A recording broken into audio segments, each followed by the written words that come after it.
Hallihallo, ich bin der Peter und ihr kennt mich als Stormtrooper oder als Extension. Und das ist mein Format Gedanken eines alten DJs. Heute würde ich gerne über Mixing reden. Für mich der zweitwichtigste Bestandteil des Auflegens neben der Track-Auswahl selbst.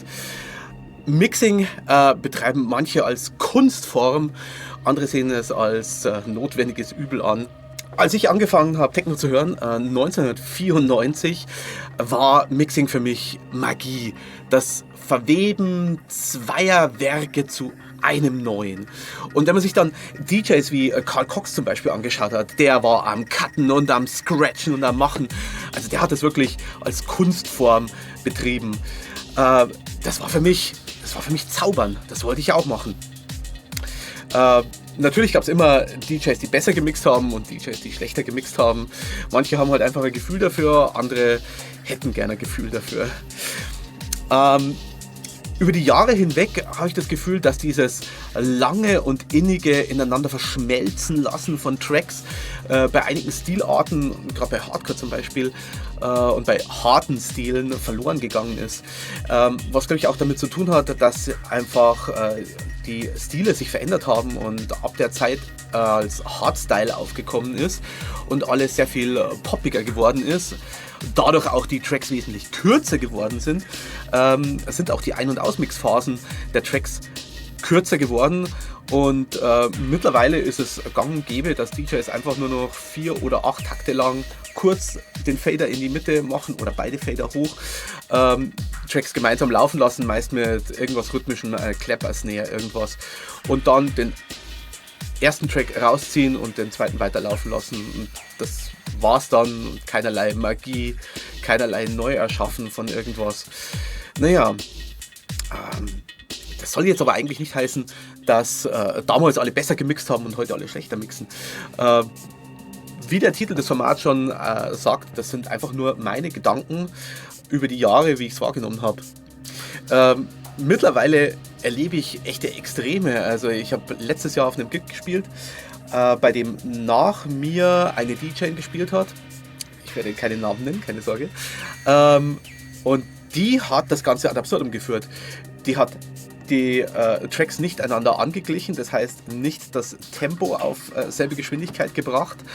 Die hat nichts ineinander verwoben, sondern sie hat einfach nur an der günstigen Stelle übergeblendet. Wie ein Radio-Jockey oder eine Spotify-Playlist. Das hat mich echt schockiert, als ich das gesehen habe. Und das wirklich absurd an dem Ganzen war, ich bin danach aus dem Club rausgegangen, eine rauchen, und habe anderen Partygästen zugehört, die gesagt haben, boah, die DJ da drin, die reißt die Hütte gerade ab ohne Ende. Das war echt irritierend für mich, weil für mich aus technischer Sicht macht die da drin was absolut Untragbares, aber für die Partygänger war das Mixing vollkommen egal.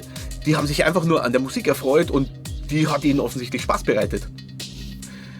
Sehr witzig. Auf der anderen Seite gibt es mittlerweile das andere Extrem bei Leuten wie James Hype, den ich übrigens hasse, der einfach Live-Arrangements macht über 3 CD-Player, der Samples loopt, der Elemente rein triggert und daraus richtige, ja, wie gesagt, Arrangements baut.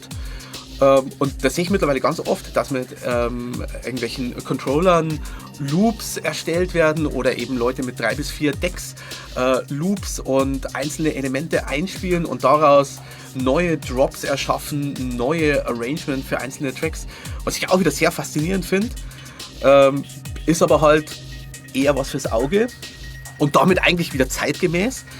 Und für jemanden, der irgendwo hinten in der dunklen Ecke im Club steht und den DJ gar nicht sieht, eigentlich vollkommen unerheblich. Was möchte ich mit dieser Folge eigentlich sagen? Eigentlich gibt es in dieser Folge kein Fazit, irgendwie seid aufgeschlossener oder sonst irgendwas. Eigentlich wollte ich diesmal nur meine Erfahrungswerte mit euch teilen.